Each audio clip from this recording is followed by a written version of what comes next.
Salut à tous, j'espère que vous allez bien. Je vous retrouve aujourd'hui pour une nouvelle vidéo sur la chaîne et je suis un petit peu en retard. Je n'ai pas filmé depuis environ 2 semaines, ce qui explique l'absence de vidéo sur la chaîne et je m'en excuse. Je vous retrouve cependant pour, je pense, la vidéo la plus plébiscitée et également que je préfère tourner chaque année, à savoir la vidéo concernant mes meilleures lectures de l'année.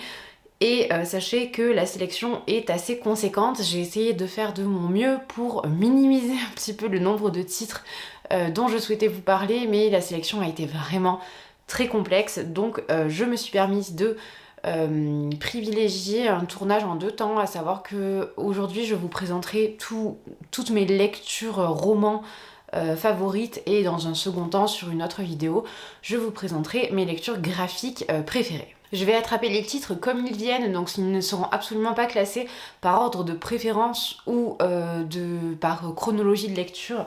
Ce sera vraiment aléatoire et bien évidemment ce sont des titres dont vous avez déjà entendu parler sur la chaîne. Je sais que certaines personnes sont assez dérangées par ce type de concept parce que justement il y a une sorte de répétition. Mais en même temps, voilà, ce sont des ouvrages dont je vous ai nécessairement déjà parlé puisque j'en ai fait la lecture cette année et que je vous présente absolument toutes mes lectures sur la chaîne. Je commence donc et je passerai rapidement dessus puisqu'effectivement je vous en ai parlé il y a très peu un psaume pour les recyclés sauvages de Becky Chambers ainsi que le tome 2, Une prière pour les cimes timides. J'ai mentionné ces 2 titres dans les 2 avis lecture précédents, donc c'est pour cette raison que je ne vais pas m'étendre non plus sur le sujet. Becky Chambers, c'est une autrice que j'ai eu la chance de découvrir cette année grâce à Cassandra de la chaîne Croque les mots qui a fait une véritable vidéo, je sais pas, une sorte d'anthologie où elle reprend un petit peu ses avis sur tous les titres de l'autrice et elle retrace un petit peu les différentes sorties qu'il y a pu avoir. C'était vraiment très intéressant, je vous mettrai le lien en barre d'informations si vous souhaitez en savoir plus. Et moi, personnellement, j'ai choisi de commencer ma découverte de cette autrice par cette alors, duologie pour l'instant, mais il me semble que ce sera une trilogie. Donc de Un psaume pour les recyclés sauvages. Dans cette histoire, nous suivons Dex, qui est un moine de thé, c'est-à-dire qu'il arpente un petit peu les différentes régions pour venir en aide aux personnes qui sont souffrantes, que ce soit d'un point de vue physique ou psychique, majoritairement psychique d'ailleurs.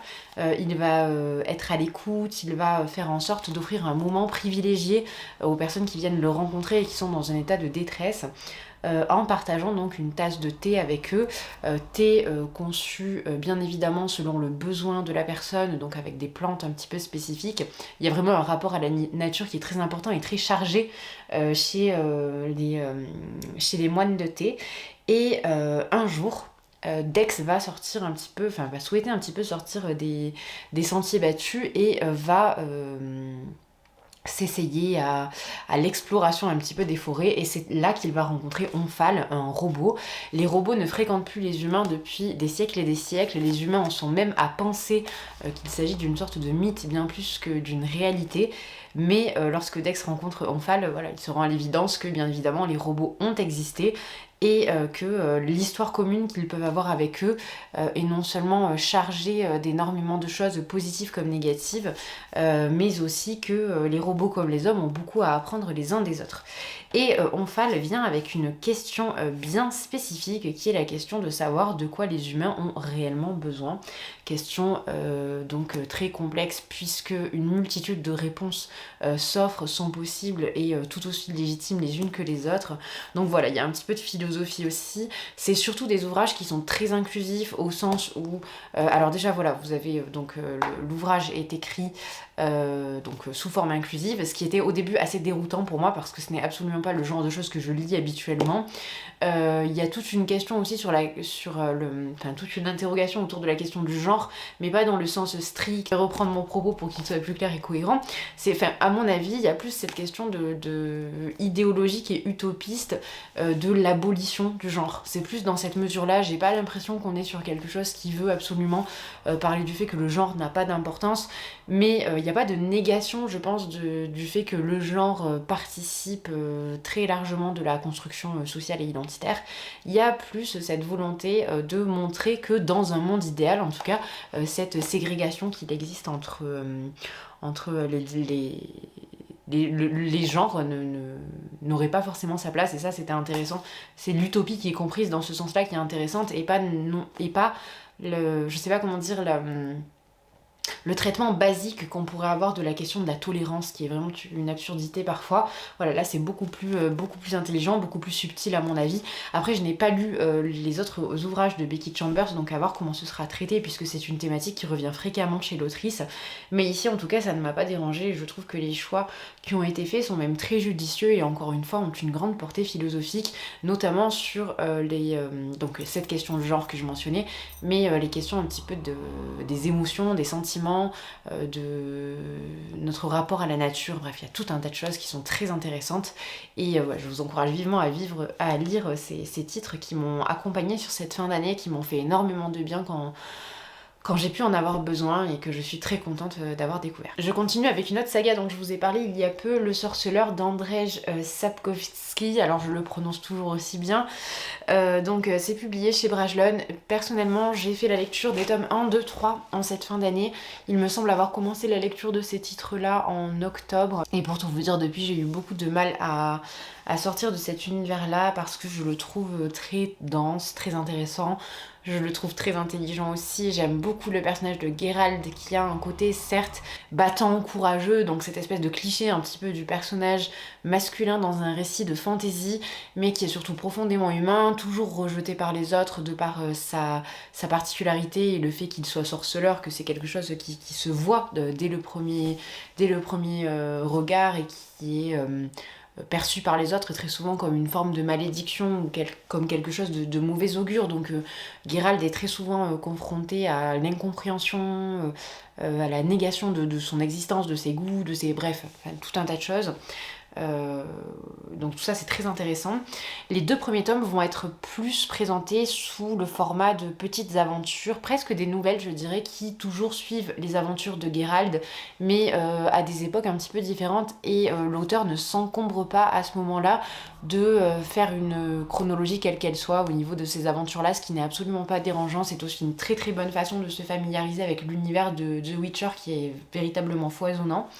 Donc le second tome, je les ai beaucoup aimés pour leur aspect petite nouvelle d'aventure fantastique, dans un univers de fantasy plutôt. Et à partir du tome 3, on a cette espèce de suivi, donc notamment dans le rapport de Ciri avec Geralt, qui est un rapport très intéressant, puisque Geralt n'a pas d'enfant, et qu'il rencontre Ciri lorsqu'elle est petite, et également la relation entre Geralt et Yennefer, qui est extrêmement riche aussi, qui est pleine d'angles morts, qui est complexe, et le personnage de Yennefer qui porte aussi des interrogations sur la condition des femmes, qui est très très intéressant.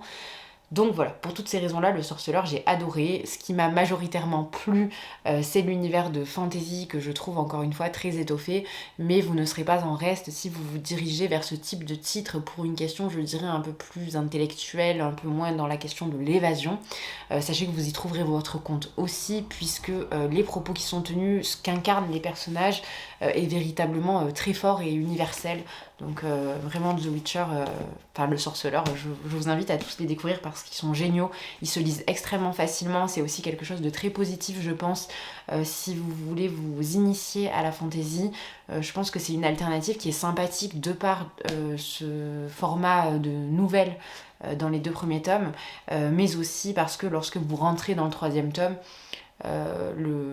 certes le vocabulaire est très correct, la langue est belle et intéressante, mais elle reste très accessible. Voilà, ce sera beaucoup moins exigeant que si vous souhaitez par exemple vous lancer dans Le Seigneur des Anneaux, à mon avis.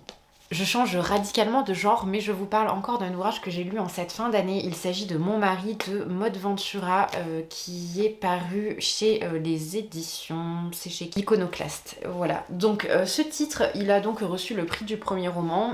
J'étais intriguée par cet ouvrage depuis sa sortie.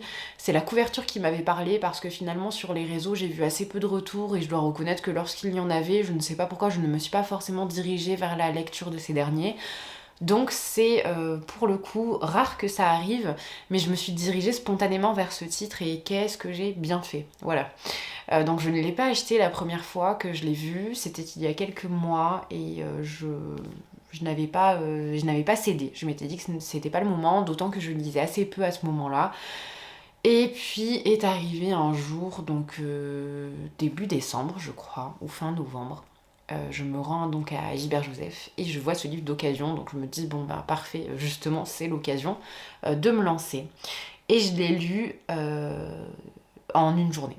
Je l'ai commencé le soir et je l'ai terminé le lendemain matin. Donc on va dire sur une journée.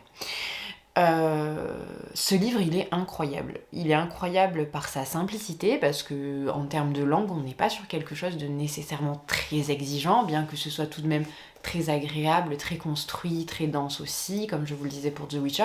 Ce ne sont pas des titres pour lesquels je vais vous dire que la plume est carencée en quelque chose, pas du tout, bien que ce ne soit pas la raison principale qui fasse que j'apprécie le titre. Voilà. Si l'angle de vue a un petit peu changé, je m'en excuse, mais une nouvelle fois, je n'avais plus de batterie, voilà, ça devient la routine. Donc, je vous disais que ce n'est pas la plume forcément qui fait que j'adhère pleinement à ce récit, c'est véritablement l'histoire. Il faut noter que quelques semaines avant de me lancer dans la lecture de ce titre, j'avais regardé un film de David Fincher qui est donc Gone Girl, voilà, qui est un film qui m'a beaucoup marqué et que je n'avais pas vu curieusement, alors que bon voilà, ça fait quand même partie des grands classiques du cinéma, que c'est David Fincher, que j'ai beaucoup aimé la plupart de sa filmographie. Et voilà, enfin disons que ce film restait un petit peu dans un coin de ma tête. Et d'ailleurs je déplorais par moments, lorsque je réfléchissais un petit peu, le fait de ne pas retrouver cet aspect à la fois politique, social et thriller un petit peu tout réuni. Et je suis tombée sur ce livre, voilà, qui est, je trouve, incroyable parce qu'il incarne, il reprend ce que j'ai beaucoup aimé dans Gone Girl, à savoir ce côté, comment dire, de l'imposture absolue. Voilà, il y a toute cette dimension-là qui est très intéressante, qui est vraiment, je trouve, un sujet sur lequel on pourrait écrire des pages et des pages et des pages et qui fait que vraiment cet ouvrage se dévore. Il y a un autre aspect qui est très intéressant, qui est, je pense, mon aspect favori, c'est le traitement de la femme dans ce type de roman, parce que c'est très complexe, on est beaucoup dans des rapports à la manipulation, à la corruption, il y a beaucoup de choses. Il y a aussi cette question de la classe sociale, de l'élévation de la classe sociale d'une femme qui donc est issue d'une extraction sociale beaucoup plus basse, mais qui va s'élever dans la sphère sociale par le biais du mariage. Donc il y a beaucoup d'aspects que je trouve très intéressants, très riches et qui sont peu abordés finalement en 2023, certainement parce que, je sais pas, peut-être que les auteurs estiment que nous avons fait le tour de cette question au 19e siècle, parce que c'était une thématique énormément abordée, mais je trouve qu'aujourd'hui nous avons encore beaucoup de choses à dire sur cette thématique-là, d'autant que l'autrice choisit aussi d'intégrer son héroïne dans un monde qui est vraiment le nôtre. Je veux dire, la femme travaille, elle a des enfants, voilà, il y a vraiment ce côté une héroïne qui embrasse tous les codes sociaux de la réussite, de la prétendue réussite féminine, voilà, donc elle coche un petit peu toutes ces cases-là, donc c'est intéressant aussi parce qu'il y a une critique de cet aspect-là également. J'imagine que beaucoup de personnes ont apprécié ce titre pour sa fin, parce que c'est vrai qu'il y a un retournement de situation assez inattendu à la fin de ce roman. Je dois reconnaître que ce n'est pas ce que j'ai préféré, bien que j'ai été surprise et que j'ai trouvé ça très bien fait, voilà, de la part de l'autrice. Mais pour moi, ce dernier chapitre, il rentrait bien plus dans une dimension, une dynamique de divertissement que de réflexion ou de critique, alors que tout le reste de l'ouvrage était beaucoup plus axé, je trouvais, sur un plan très symbolique, critique d'énormément de choses, de comportements et de notions. Bref, donc bien que j'ai beaucoup aimé la fin de l'ouvrage, ce n'est pas ce que j'ai préféré, c'est vraiment tout le déroulement de l'histoire, et puis c'est cette question qui me passionne vraiment, de la psyché, toujours, voilà. Le psychisme de quelqu'un, à quel point le psychisme de quelqu'un peut être altéré par tel ou tel événement, et c'est super bien fait dans cet ouvrage. Voilà. J'ai pas envie de vous en dire beaucoup plus parce que je trouve que ce serait dommage. Sachez simplement que, parce que je ne vous ai pas fait de résumé, dans cette histoire on suit donc une héroïne dont on ne connaît pas le nom, puisque finalement l'objectif même de l'autrice est de montrer que cette femme ne vit qu'à travers son mari. Donc cette femme ne parle que de son mari, elle ne voit qu'à travers ça, ses émotions sont vécues exclusivement à travers le prisme des émotions de son mari. Voilà. En gros, ça c'est le synopsis de départ et je vous en dis pas plus, mais vraiment, je vous invite à lire ce roman et je suis impatiente de voir de nouveaux titres de Maud Ventura paraître parce que j'ai trouvé que c'était vraiment très très bon.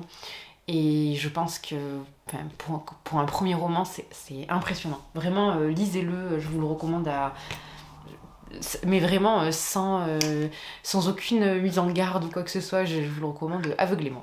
Alors 3 livres que je vais vous présenter ensemble, il y en a un que je n'ai pas ici.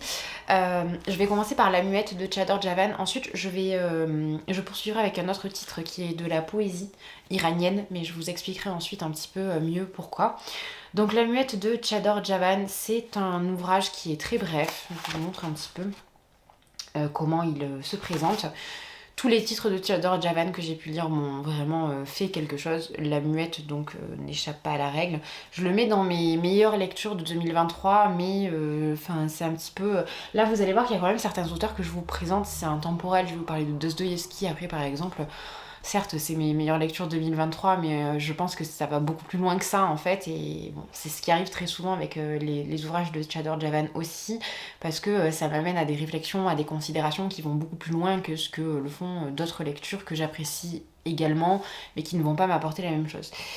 Dans La Muette, on va suivre donc une jeune fille qui s'appelle Fatmé, qui a 15 ans, qui assiste à quelque chose d'absolument traumatique, puisque sa tante va être enlevée par la police coranique, puisqu'elle a eu des relations sexuelles hors mariage avec un homme qui se trouve être donc l'oncle de Fatmé, mais donc l'oncle du côté du père. Donc il n'y a pas d'inceste dans l'histoire. Mais lorsqu'elle se fait prendre, elle est condamnée à être lapidée en place publique pour défendre sa sœur, donc le père de Fatmé. Oui, voilà, donc la tante, c'est la sœur du père. C'est compliqué quand je l'explique comme ça. Bref, en tout cas, pour sauver sa sœur, le père choisit de faire quelque chose d'affreux. Il n'a pas d'autre choix que pour sauver sa sœur. C'est de vendre sa fille donc à un des mollahs, un homme très puissant, voilà, dans la ville. Donc Fatmé se retrouve mariée très jeune à cet homme, un homme qui est déjà l'époux de 2 autres femmes. Et Fatmé ne supporte pas cette situation, bien évidemment, et elle va tuer cet homme. Lorsqu'elle le tue, elle est incarcérée. Et quand elle est incarcérée, elle parvient à demander aux gardes qui se trouvent près d'elle du papier et un crayon pour raconter son histoire. Ce qui est intéressant, c'est que ce texte, c'est une histoire vraie. Alors, Chador Javan va avoir accès aux manuscrits que Fatmé a pu écrire en prison par le biais d'une journaliste qui va lui faire suivre le manuscrit original ainsi que sa traduction. Et Chador Javan va choisir donc de créer un roman autour de cela. Alors en cela c'est une fiction, mais c'est très largement repris, inspiré donc, de ce qu'elle a pu trouver dans ses manuscrits. Et c'est un roman qui est extrêmement puissant, qui est très difficile à lire, qui parle donc de la condition des femmes en Iran et sous le régime Mollah. C'est terrible, chaque titre de Chador Javan est insoutenable et terrible, mais ils sont vraiment indispensables à mon avis. Je pense que La Muette est intéressant pour commencer à découvrir cette autrice parce qu'il est bref et que donc il appelle moins aussi alors vous sentez la rupture Orient-Occident évidemment parce que c'est impossible que ce soit autrement. Dans ce qui vous est raconté, on voit bien que le fonctionnement d'un pays totalitaire comme c'est le cas en Iran et qui est régi donc par la loi islamique est très différent du fonctionnement de la France par exemple, mais de bien d'autres pays en Europe. Là vous avez vraiment donc affaire à cette dichotomie entre les deux, mais vous n'avez pas donc le côté qui est je trouve un peu plus j'allais dire un peu plus complexe, mais un peu plus riche, en tout cas que vous allez pouvoir avoir par exemple dans Comment peut-on être français, qui appelle vraiment donc à l'expérience propre de Chador Javan qui se retrouve en France alors qu'elle a grandi en Iran et que jusque-là elle n'a jamais pu s'habiller comme elle voulait, parler comme elle voulait, aller boire un café en terrasse. C'est très très différent en fait. Là on est vraiment dans le... Enfin, on vit dans le régime en fait à ce moment-là, puisque l'histoire est racontée à la première personne et que c'est terrible, vraiment terrible. Bref, c'est un roman que je pense indispensable comme la plupart des romans de Chador Javan. Lorsque j'ai terminé ce titre, j'ai fait une petite pause dans mes lectures sur cette question bien spécifique qui est encore une fois très importante mais qui est difficilement soutenable. Je trouve ça toujours très très difficile de lire ce type de titre. Et puis est arrivé quelque chose, donc la rentrée scolaire se profile et il se trouve que là où je me trouve, nous avons un festival de poésie qui a lieu chaque année. Et donc avec le collège, j'ai eu la chance de pouvoir faire venir une poétesse iranienne aussi, qui vient de Téhéran, qui a vécu à Téhéran pendant plusieurs années et qui est donc Mahtab Gorbani, qui n'est pas forcément très connue en France, mais qui est vraiment porteuse de messages et de valeurs qui sont incroyables, qui a une force, qui a je sais pas, une joie de vivre, c'est impressionnant, vraiment impressionnant. Et donc Mahtab Gorbani est venue au collège présenter sa poésie à certaines de mes classes et à des classes de certains de mes collègues. Et ça a été une rencontre bouleversante pour moi d'une part, mais je l'avais d'abord donc découverte par sa poésie avant tout, et donc par Mille vies inachevées, chants de révolte, de liberté et d'amour, qui est un recueil qui parle donc déjà d'une part de son expérience en tant que femme en Iran, puisque Mahtab Gorbani a été emprisonnée pendant longtemps pour avoir écrit de la poésie, qu'elle a vécu beaucoup d'expériences traumatiques, notamment le fait qu'on lui ait enlevé sa fille lorsqu'elle a été emprisonnée. Ces récits sont ponctués de beaucoup d'anecdotes et on sent vraiment ce cri, cet appel à la liberté, ce besoin de quitter un pays qu'on aime pourtant, parce que c'est la première à le dire. Si vous le souhaitez, vous pouvez écouter des interviews parce qu'elle est vraiment fascinante, dans lesquelles elle dit que voilà, si elle pouvait, elle referait ses valises dès demain pour rentrer en Iran, mais que malheureusement cela est beaucoup trop risqué pour sa fille aujourd'hui et que elle est contrainte de rester en France. D'autant qu'elle est en train d'écrire un roman que je suis impatiente de lire, soit dit en passant. Mais voilà, en tout cas, c'est une artiste très controversée en Iran, mais qui produit des textes qui sont magnifiques et que je comparerai donc à un troisième livre que je vous mets là qui est aussi de la poésie et qui fait aussi partie de la littérature iranienne, mais pour le coup qui fait partie, je dirais, des fondements même de cette question de la femme dans les dictatures islamiques. Donc ce sont les poèmes, donc moi j'ai lu l'œuvre intégrale, mais je l'ai lu évidemment de façon séquencée, et je n'ai pas tout lu d'ailleurs, de Forough Farrokhzad, qui présente donc des textes qui abordent les mêmes thématiques que Mahtab Gorbani. D'ailleurs Mahtab Gorbani se revendique beaucoup de Forough Farrokhzad. Forough Farrokhzad qui est morte très jeune. Elle meurt à 32 ans si je me rappelle bien, et c'est vraiment c'est une pierre angulaire de la poésie iranienne. C'est vraiment incroyable ce qu'elle a pu produire, ce qu'elle a pu écrire, c'est magnifique. Et donc Mahtab écrit des choses du même acabit à mon avis, et tout aussi importantes. Ce qui est intéressant aussi, et d'ailleurs c'est ce sur quoi j'ai fait travailler mes élèves personnellement, puisque l'entrée au programme que qu'on avait en quatrième et qui permettait de faire étudier ces textes-là, c'était la thématique de dire l'amour. Donc Forough Farrokhzad comme Mahtab Gorbani ont toutes les deux écrit sur Layli, qui est donc la protagoniste de Majnoun et Layli, dont je vous parlerai d'ailleurs dans la vidéo sur les graphiques, mais je vous en ai déjà parlé sur la chaîne.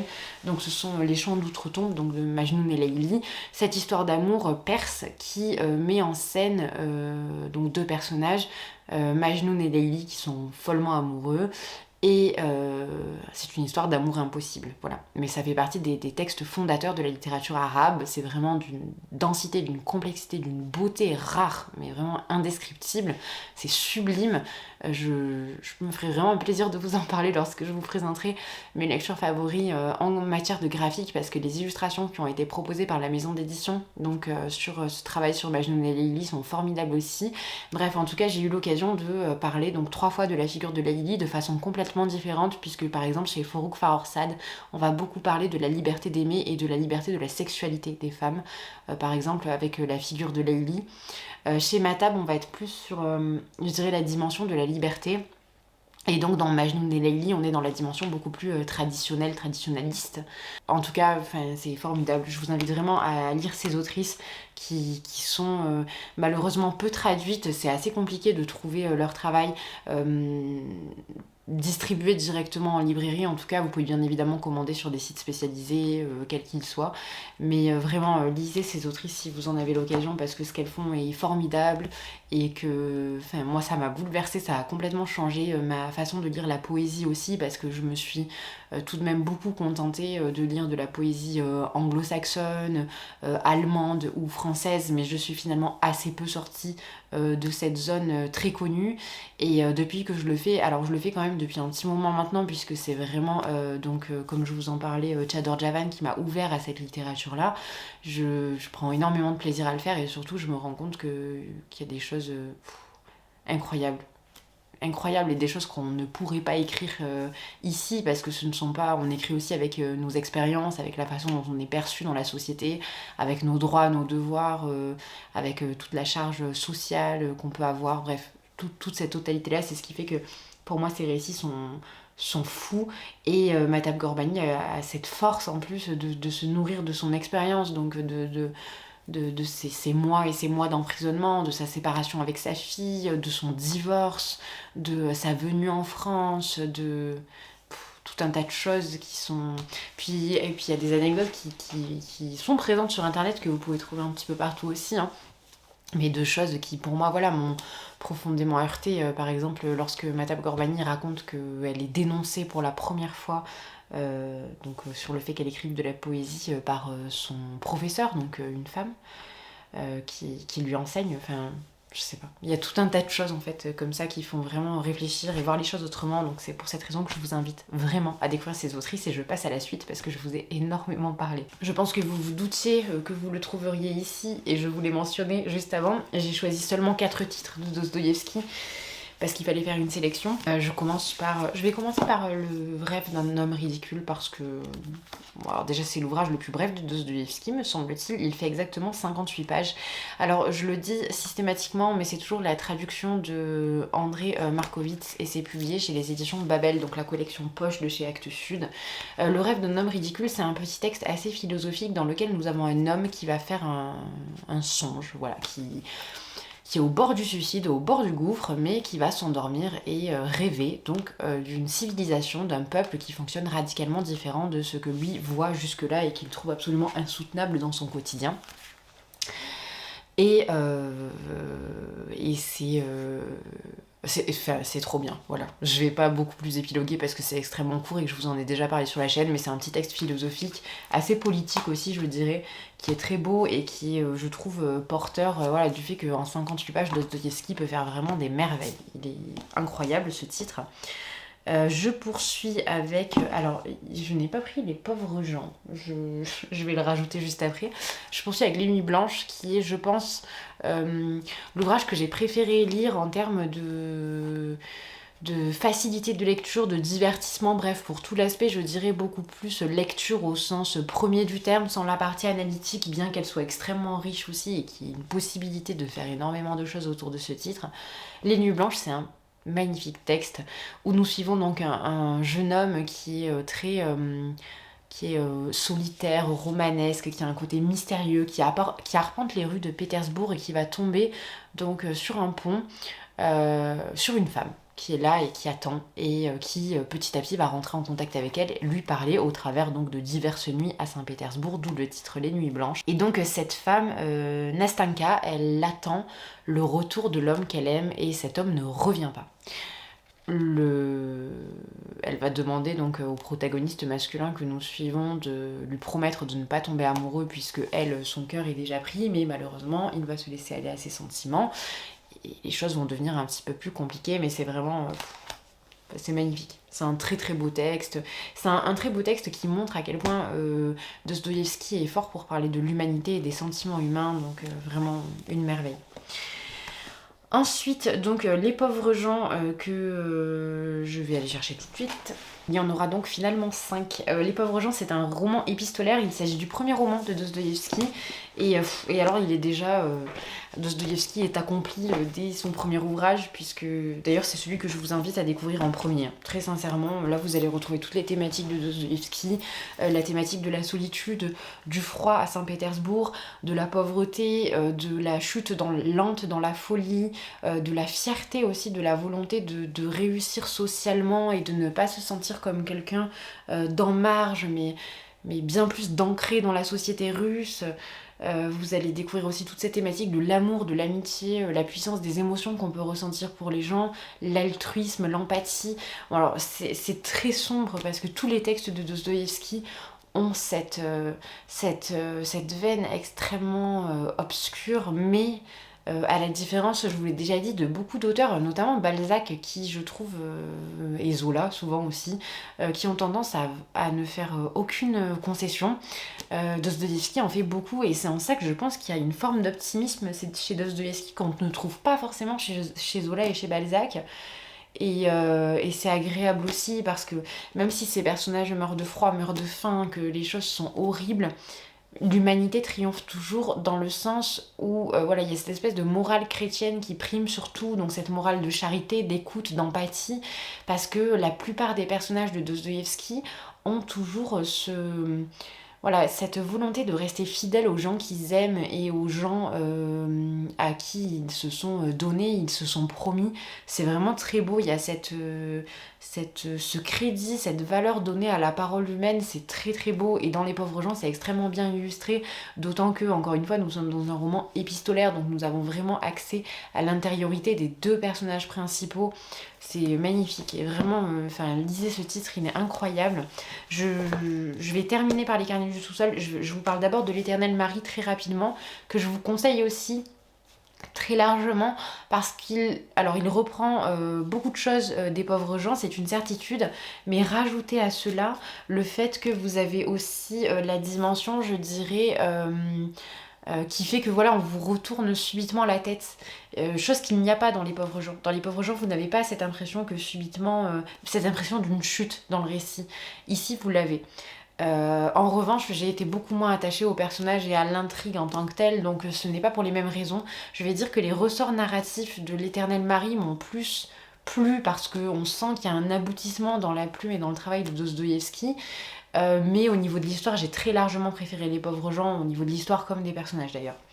Mais l'Éternel Marie, il a ce côté un petit peu... voilà, inattendu, très surprenant, qui est aussi l'une des forces de Dostoïevski qu'on retrouve beaucoup dans Crime et Châtiment notamment. Donc voilà, des très bonnes alternatives, enfin pour moi 2 très bonnes alternatives pour commencer Dostoïevski, après pour des choses différentes. Ici vous avez vraiment tout l'aspect humaniste et je dirais très moral de l'auteur, et là vous allez avoir plus la capacité de Dostoïevski à créer des histoires, monter des ressorts narratifs qui sont complètement... surprenants, improbables et géniaux, donc voilà. Et je termine avec Les carnets du sous-sol, qui est, je ne sais pas si c'est très compliqué de dire quel ouvrage de Dostoïevski est mon favori, surtout que pour moi celui-ci se range vraiment en marge de son œuvre, puisque là on est vraiment dans les élucubrations un petit peu d'un personnage assez particulier, solitaire, qui vit donc encore une fois en marge de la société, qui est reclus, qui vit dans une espèce de cave, un endroit très austère, très sombre. Et finalement, son lieu de vie est très similaire à ce qui se passe dans sa tête. Énormément de réflexions, de critiques sur la politique, de critiques surtout sur la nature humaine, sur beaucoup de choses. Et là, je vais pas vous en dire plus parce que je dirais que c'est un ouvrage beaucoup plus conceptuel que les autres. Je trouve que là où les autres s'attachent à rendre concret concept un petit peu abstrait, là c'est l'inverse, il y a vraiment une volonté d'abstraction, le personnage vit véritablement dans sa tête, et même si à diverses occasions il est amené à rencontrer, à parler, à échanger avec d'autres personnages, ce n'est absolument pas ce qui est au centre du récit. On est vraiment dans un récit d'introspection qui parle beaucoup de la chute dans la folie, de la dépression, de beaucoup de choses qui sont très modernes et que Dostoïevski maîtrise à la perfection.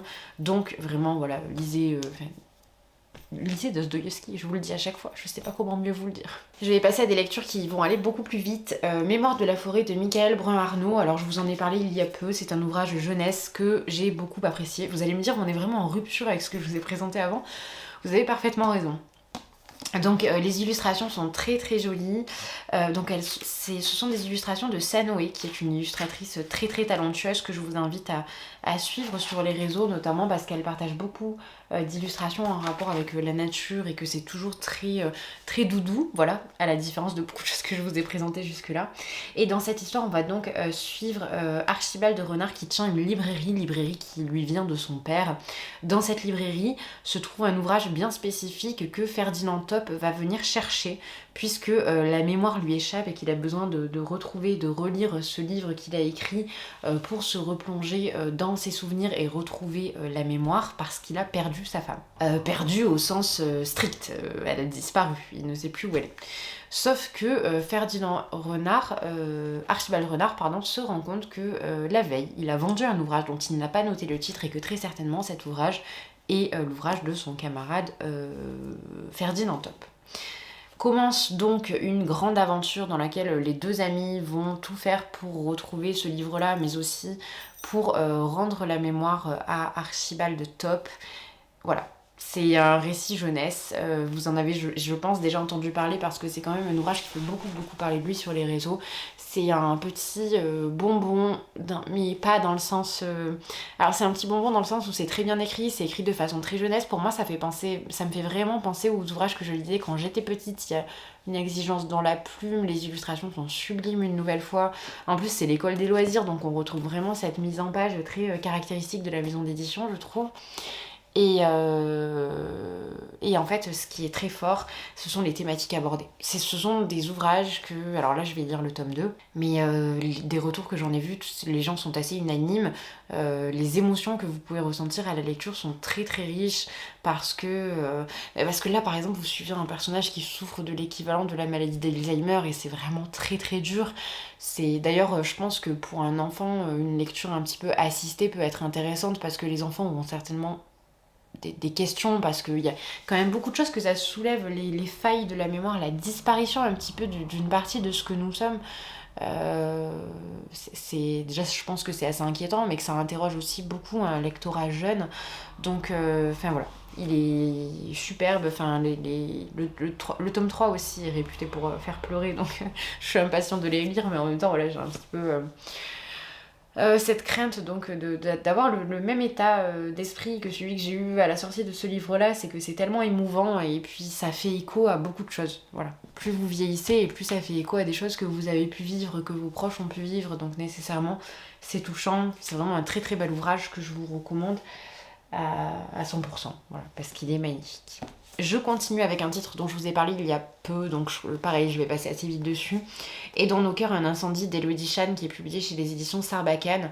Donc ici, on est dans un roman qui met en scène Isadora et Tristan, qui ont deux personnalités radicalement opposées. Ce sont deux adolescents qui souffrent tous les deux pour des raisons complètement différentes. On parle un petit peu de la condition des jeunes filles, on parle du regard des hommes sur les jeunes filles, on parle du fait de ne pas être accepté au lycée, de la souffrance que ça peut être, on parle de la crise d'adolescence, etc. etc. Ce n'est pas tant la thématique qui est originale, parce que finalement, je trouve même que c'est assez convenu, mais qu'importe, puisque ce sont des thématiques importantes.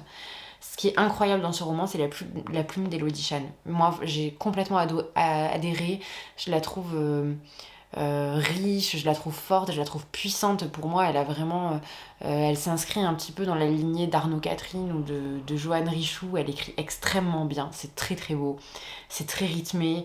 Et voilà. Pour cette raison, j'étais obligée de mettre cet ouvrage dans ce dans cette sélection, en sachant que, encore une fois, je passe très vite dessus puisque je vous en ai parlé récemment et que j'ai déjà perdu beaucoup de temps à vous parler des autres titres. Donc voilà, sachez que c'est un titre que j'ai adoré cette année, je ne pouvais pas ne pas le mentionner, mais voilà, ce n'est pas tant l'histoire, c'est véritablement la découverte d'une plume. Voilà. Je suis impatiente d'ailleurs de lire le dernier roman paru chez Sarbacane de l'autrice.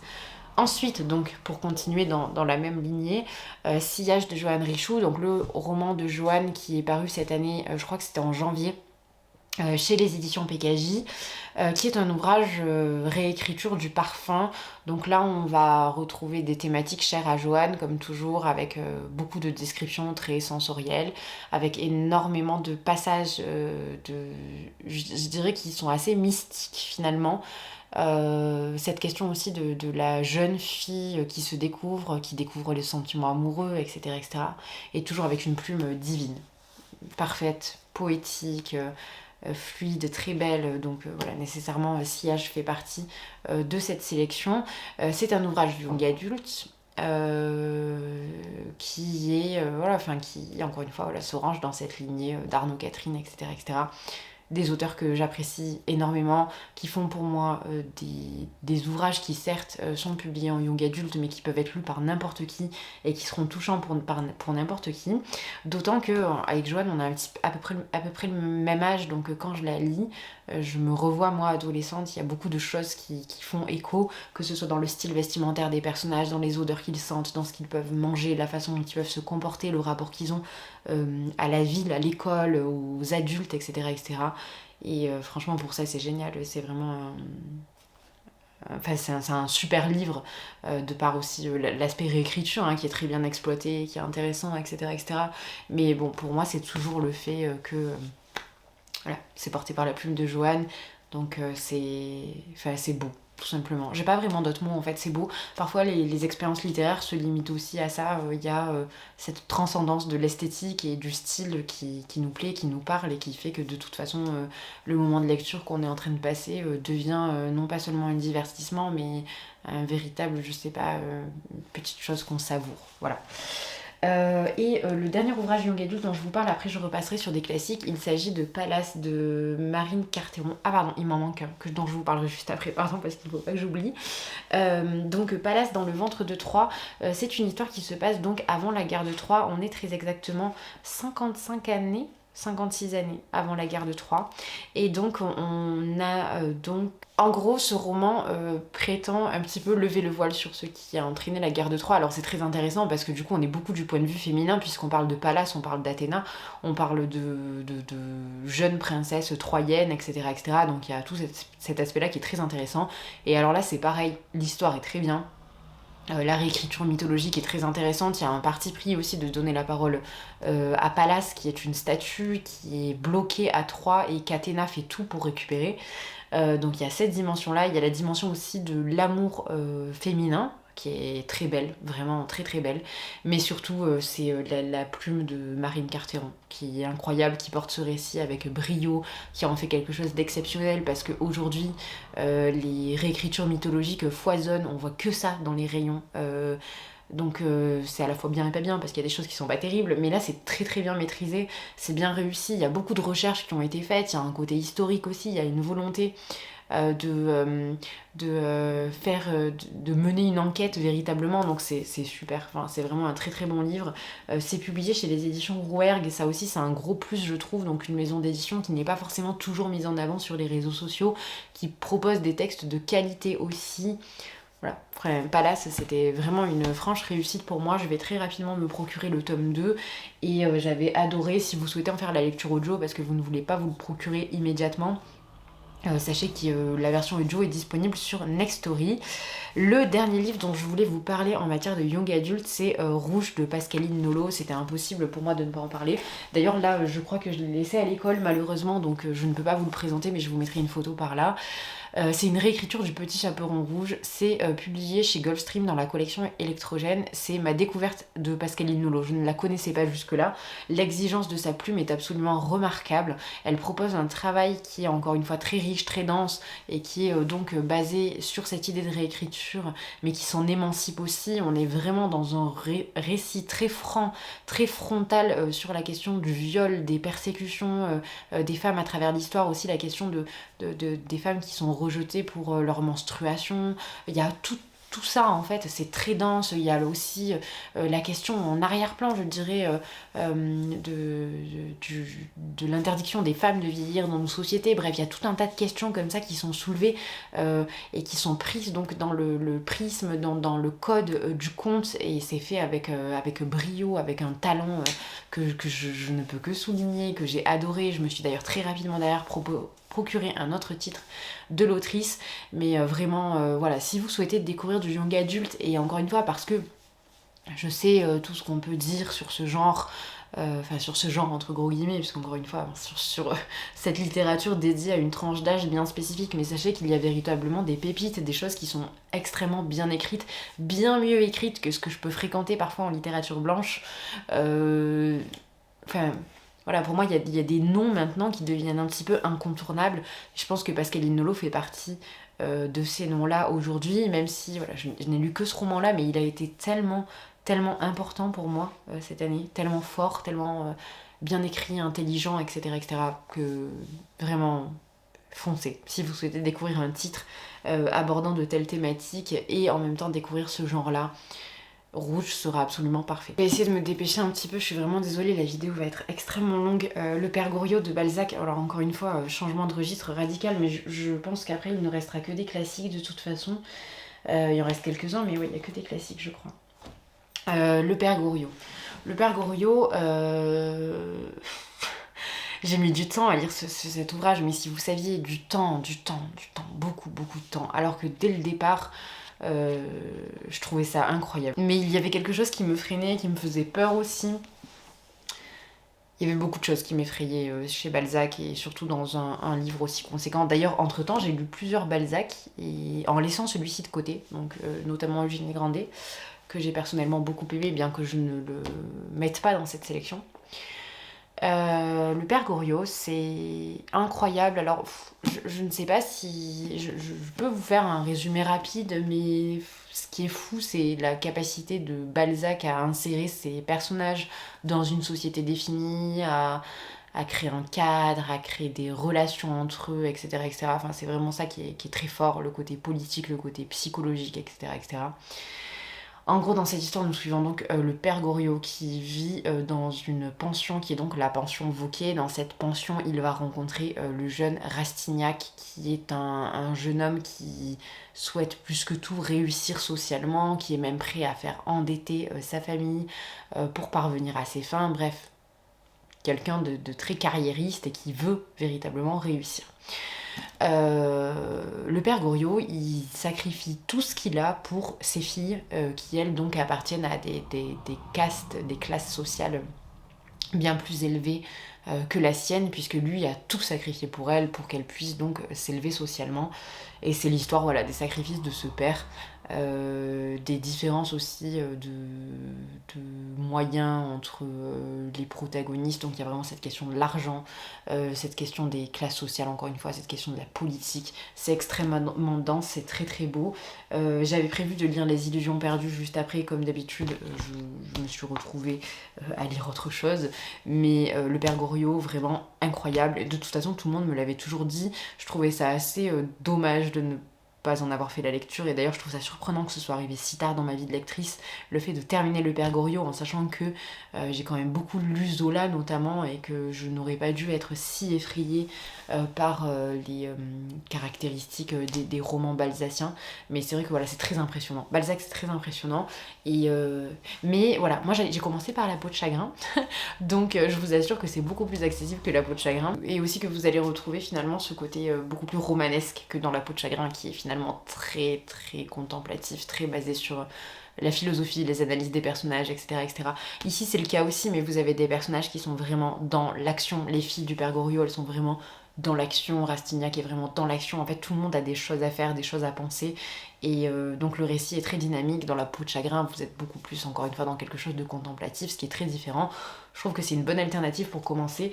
Il y a peu, je vous avais dit, donc après ma lecture d'Eugénie Grandet, que c'était une bonne solution pour commencer, mais de toute évidence, Eugénie Grandet ne plaît pas forcément, parce qu'il y a ce côté, ouais, j'allais dire, ce côté enfermé à la campagne du protagoniste qui ne peut pas évoluer parce qu'il n'a pas les moyens de le faire, et finalement en ça il y a une résonance avec voilà Madame Bovary qui arrive un petit peu plus tard, etc. etc. Moi c'est des romans que j'adore pour cette raison-là, mais je comprends que ça puisse rebuter beaucoup de personnes. Voilà. En tout cas, Le Père Goriot, je vous le recommande très vivement. Je poursuis avec une lecture de début d'année. J'ai lu pour la première fois Les Hauts de Hurlevent d'Émilie Brontë, qui a été une découverte absolument magistrale dans ma vie de lectrice, et pas forcément immédiate, c'est-à-dire qu'autant je trouvais ça très beau lorsque je le lisais, autant c'est vraiment à la fin de la lecture que je me suis rendu compte de l'impact que ce livre avait eu sur moi et aurait à l'avenir sur ma vie de lectrice et sur ma façon de lire certains auteurs, certaines autrices, et surtout la littérature un petit peu gothique. Les personnages sont super intéressants. Enfin, moi je me suis surprise à beaucoup apprécier le personnage d'Heathcliff pour tout ce qu'il était, même s'il est absolument détestable sur bien des aspects. Je l'ai trouvé très intéressant quand même. Il y a vraiment, enfin la psychologie des personnages est folle dans ce roman, folle. Elle est impressionnante, et vraiment découvrez-le, si vous avez l'occasion, lisez-le. Je le trouve très honnêtement beaucoup plus exigeant que... Je sais que pendant très longtemps j'entendais des personnes me dire oui, donc on mettait un petit peu dans le même sac Jane Austen et les sœurs Brontë. Alors sachez que ce n'est pas du tout la même chose, pas du tout, et que pour moi au niveau de l'exigence de la langue, bien que les titres de Jane Austen soient quand même assez exigeants sur pas mal d'aspects, hein, d'un point de vue vraiment purement stylistique et du vocabulaire employé, là on est sur vraiment des choses qui sont non seulement exigeantes d'un point de vue stylistique, mais aussi d'un point de vue moral, psychologique, émotionnel. Donc voilà, c'est très demandant. La seule chose que je déplore un petit peu dans ce roman, c'est... alors il y a une ambiance qui est posée, qui est vraiment propre à l'idée qu'on se fait de Hurlevent. Mais il y a très peu de descriptions, je trouve. D'ailleurs, j'ai voulu faire travailler mes élèves sur la question de la nature. Alors en cinquième, c'était un petit peu audacieux de vouloir prendre un extrait, mais je m'étais dit que bon, il y avait quand même des phases du récit, notamment au tout début, donc parce qu'on a des récits enchâssés. Donc le protagoniste qui arrive à l'initiale dans la maison d'Heathcliff, etc., etc., je m'étais dit que ça pouvait être intéressant un petit peu de prendre la vision de ce personnage des Landes, venteuse, froide, pluvieuse, brumeuse des Hauts de Hurlevent pour étudier ces textes-là, mais finalement j'ai pas réussi à trouver de passage vraiment très très descriptif et très poussé sur cette question-là. Alors c'est à la fois très fort parce que ça signifie aussi que qu'Émilie Brontë parvient à créer un univers complètement sans passer par par la description stricte de lieux. Et en même temps, bah, du coup, pour moi, c'était un petit peu complexe puisque c'était difficile de faire étudier une ambiance sans faire étudier un roman, donc j'ai dû faire étudier autre chose, ce qui n'est pas grave. Alors, en tout cas, Les Hauts de Hurlevent, ça a vraiment marqué mon année de lecture, et je vous le recommande aussi très très vivement. La promesse de l'aube, ça a vraiment été quelque chose. Ça a été ma rencontre avec Romain Gary, et puis il y a eu quelque chose de presque magique dans ma rencontre avec ce titre parce que je n'avais pas du tout prévu de lire La promesse de l'aube. J'avais beaucoup d'autres choses à lire, et je me suis rendue en librairie, je suis tombée dessus, je l'ai acheté, je l'ai lu. Ça s'est vraiment fait de cette façon, c'était d'une fluidité, d'une simplicité, c'était incroyable. Et dès le départ, l'humour de Romain Gary, l'élitisme de Romain Gary, et en même temps la simplicité de Romain Gary, le second degré qu'il peut avoir, la façon dont il parle de sa propre existence, sa pauvreté initiale, la façon dont il va gravir les échelons d'un point de vue social, et puis cette relation avec sa mère qui est vraiment très particulière. Tout ça, c'était magique. La promesse de l'aube, c'était incroyable. Donc c'est autobiographique. Après, Romain Gary raconte bien ce qu'il veut, puisqu'on comprend bien, de toute façon, au vu de ce qu'il peut raconter à sa mère sur lui-même, que dans ses romans, je ne pense pas je sais pas comment dire, qu'il se donne une exigence absolue de véracité et d'être au plus proche de ce qui s'est véritablement passé. Mais en tout cas, c'est génial, quoi. Il y a beaucoup de second degré. Il y a des passages qui sont complètement fous, dans lesquels vraiment Romain Gary nous parle à la fois de son rôle pendant la guerre. Il y a un moment par exemple où sa mère pense qu'il peut complètement déjouer les plans du gouvernement allemand. Il y a un moment où lui il pense qu'il peut réussir un attentat contre Hitler. Bref, il y a énormément de choses comme ça qui sont incroyables, où en fait Romain Gary se voit en train de changer le cours de l'histoire sur des choses très importantes.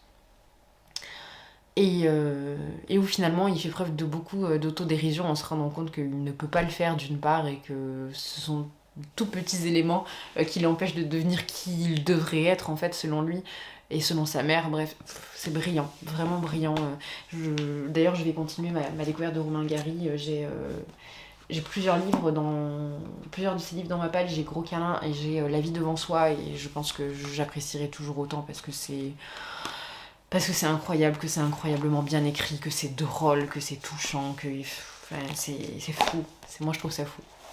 Un autre ouvrage qui a vraiment été très marquant pour moi cette année, c'est La femme de ville de Madeleine Bouxdoux, publié donc chez Babel. Ce roman, il va reprendre un petit peu, d'ailleurs mon mari m'a un petit peu fait penser à ça, donc mon mari de Maud Ventura que je vous ai présenté plus tôt. On a encore une héroïne qui ne se voit et ne se pense qu'à travers son mari et les émotions qu'elle peut avoir pour son mari. Alors là on est dans quelque chose de beaucoup plus sombre que Mon mari, complètement différent. Dans Mon mari, il y a un côté un petit peu thriller. Ici, on a vraiment la dimension de la question de l'amour, du fait d'être insuffisant à quelqu'un, du fait de se sentir rejeté, mal aimé par la personne qu'on aime nous passionnément. Donc il y a vraiment cette dimension-là, cette dimension, je dirais, de l'amour peut-être un peu plus sain que ce qu'il va l'être dans le livre de Maud Ventura, mais c'est compliqué, bref, c'est complexe, c'est des nuances qui sont complexes à expliciter.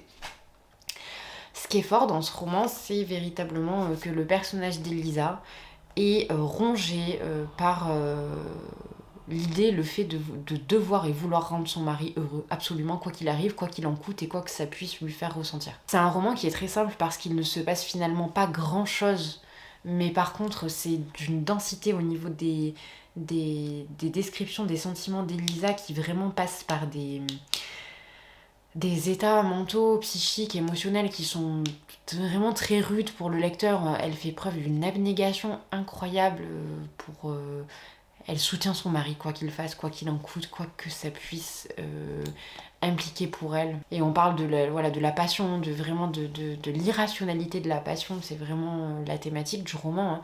Et des extrémités auxquelles cette passion peut pousser, et c'est merveilleux, vraiment merveilleux. Je passe un peu plus vite sur ces romans-là, je suis désolée, mais je me rends compte que je vous parle depuis beaucoup trop longtemps, et j'aimerais bien que la vidéo reste quand même assez agréable à regarder. Donc vraiment, excusez-moi si ça passe vite. Je continue avec Sido de Colette, qui est donc un ouvrage. Alors il y a Sido suivi des Grilles de la Vigne, les deux sont incroyables.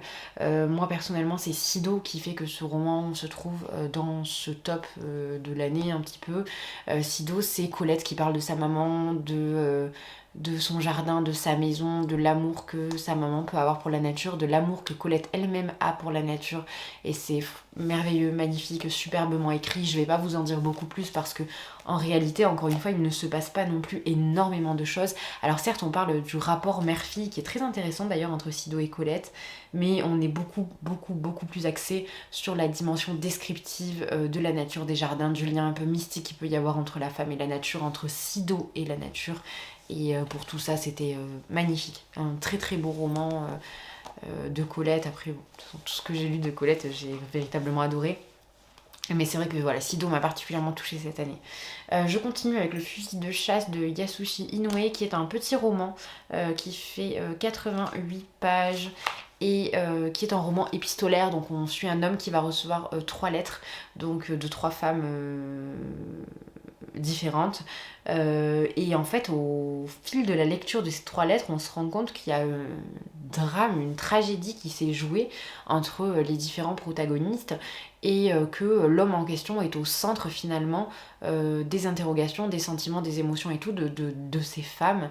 Et et quel est le nœud véritable du problème. Très difficile de vous parler d'un roman aussi bref, mais en même temps aussi dense, parce que véritablement, la prouesse, je trouve, de Yasushi Inoue, c'est de parvenir en très très peu de pages à faire ressentir les sentiments de 4 protagonistes bien différents, bien distincts, qui ont agi différemment, qui ont agi pour des raisons différentes.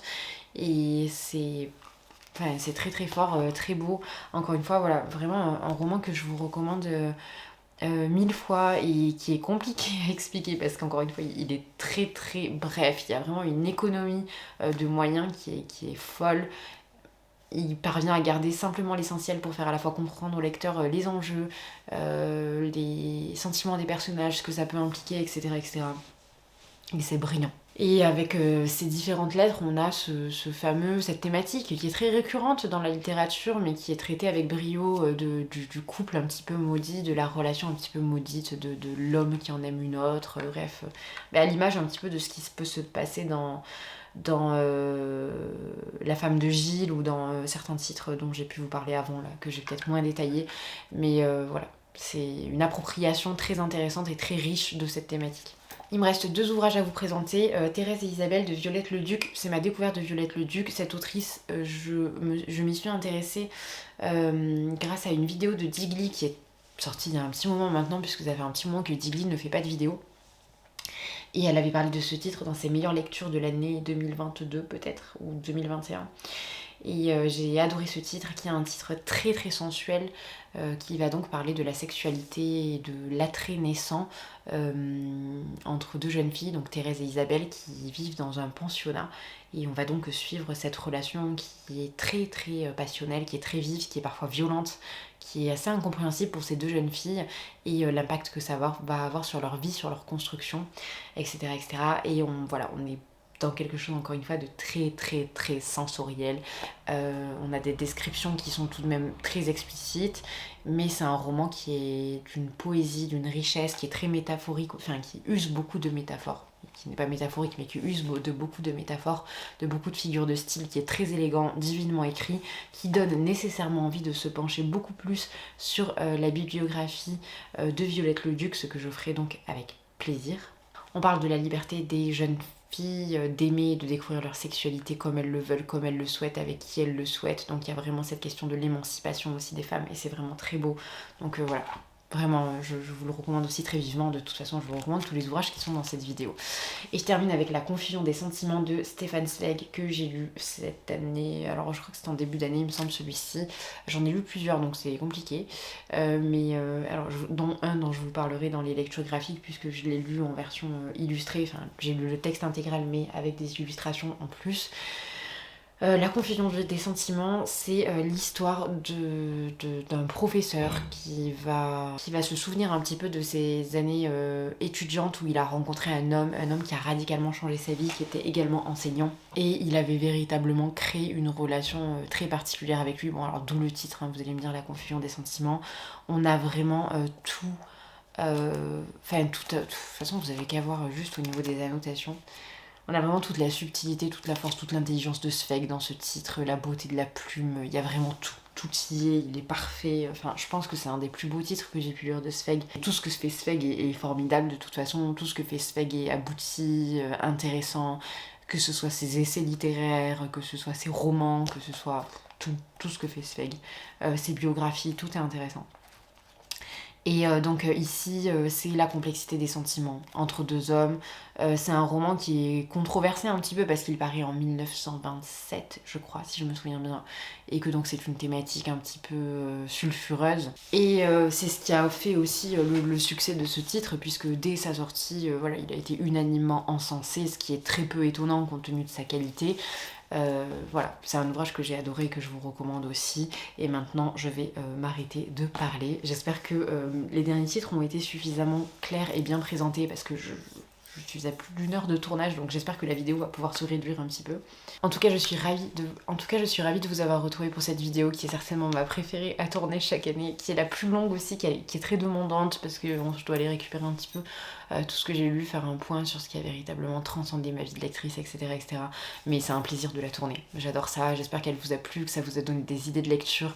Si vous avez lu certains de ces titres, que vous envisagez de les lire, après que je vous en ai parlé ou que vous en ayez entendu parler sur d'autres chaînes, vraiment n'hésitez pas à me donner vos avis parce que je suis très très très curieuse de savoir ce que vous pouvez en penser ou ce que vous en penserez à l'avenir si vous vous lancez. En tout cas, je vous remercie d'être resté jusque là, je vous souhaite de très très bonnes fêtes, j'espère que vous passerez de bons moments, que vous serez gâtés, voilà, que la santé sera bonne aussi puisque c'est un petit peu la période en ce moment où les choses déclinent un petit peu de ce côté-là. En tout cas, pour ma part, je vous souhaite encore une fois une très bonne journée, une très bonne soirée. Je vous remercie d'être resté jusque là et d'ici la prochaine vidéo, je vous dis à bientôt.